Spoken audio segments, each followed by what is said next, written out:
You've probably seen it all over the news by now. Hillary Clinton reading parts of Michael Wolff's Fire and Fury during a skit broadcast at the Grammys on Sunday in New York City. The surprise appearance drew one of the largest rounds of applause from the crowd, although few were quite aware of what they were clapping for. They assumed they were clapping for liberalism. Instead, they were clapping for a woman who has recently faced accusations that she covered up sexual harassment by a campaign staffer in 2008. They were clapping for a woman reading a book that even its author admits was sloppily researched. And they were clapping at a book that claimed, in the absence of any evidence, that U.S. Ambassador Nikki Haley was sleeping with the president. As the Daily Wire pointed out, author Michael Wolff has insinuated that Haley was trying to sleep her way to the top. The president had been spending a notable amount of private time with Haley on Air Force One, and was seen to be grooming her for a national political future, one passage read. In an appearance on Bill Maher's show, Wolff seemed to imply with good taste, and the threat of a lawsuit probably impelled him to leave out of the book. There is something in the book that I was absolutely sure of, but it was so incendiary that I just didn't have the ultimate proof, Wolff said. I didn't have the blue dress. However, when pushed, he noted, you just have to read between the lines toward the end of the book.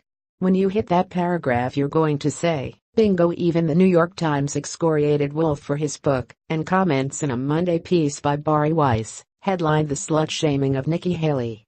In it, Weiss asked readers to imagine what would have happened if the book was about an Obama administration official. Do I have to tell you what the reaction to this rumor-mongering would be?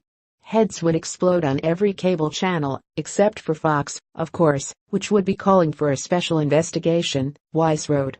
Editorials would issue forth condemning this gutter journalism as thinly veiled sexism.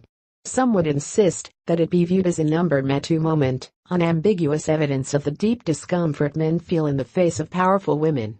But when the woman in question is Nikki Haley, the United Nations ambassador appointed by President Trump, and the evidence-free detail is being spread gleefully by Michael Wolff, the author of Fire and Fury. Yeah, not so much. Haley has also pointed out the double standard in a Politico interview. At every point in my life, I've noticed that, if you speak your mind, and you're strong about it, and you say what you believe, there is a small percentage of people that resent that, and the way they deal with it is to try and throw arrows, lies or not, she said, calling the passage highly offensive and disgusting. It was also pretty much verifiably untrue.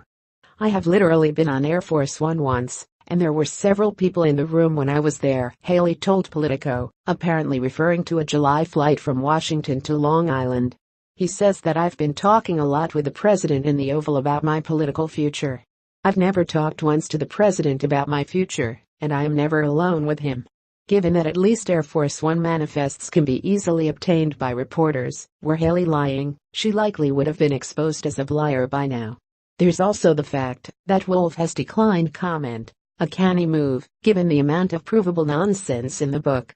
So, here's Hillary Clinton, reading a sexist piece of material days after it was revealed she likely covered up for a staffer accused of sexual harassment, getting cheered by the Me Too times up crowd at the Grammys. As political hypocrisy goes, you can't beat that.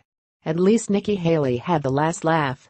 Please like and share on Facebook and Twitter if you agree.